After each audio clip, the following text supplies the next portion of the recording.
Аял заты турмушка чыкканга чейин ал ата эненин милдети болот. Ата эне аны кийинтет, жедирет, ичирет, баарын нерсесин кылган ата эненин милдети болот. Эркек киши шариатта кайсыл эркек аял затыны үй жай менен, тамак аш менен, кийим кече менен камсыз кылганга күчү жетсе, ошондой эркекке шариат үйлөн дейт. Бирөөдүн кызын ал, жоопкерчилиги алда, ошону кара, жакшы кара, урба, зулумдук кылба, кыйнаба, ошондой айтат да.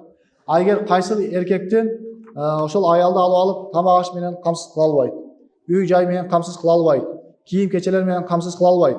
Шариат андай эркекке сен аял алба, бирөөдүн кызын алып зулумдук кылба, бирөөдүн кызын алып кыйнаба, сен өзүңдүн нафсиңди тый да орозо карма дейт бутундар.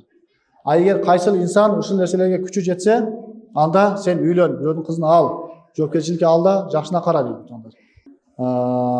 Такыр баягындай баш ийбей, моюн сунбай неме кылып аткан болсо, анда дагы шариаттын өзүнүн жолдору бар.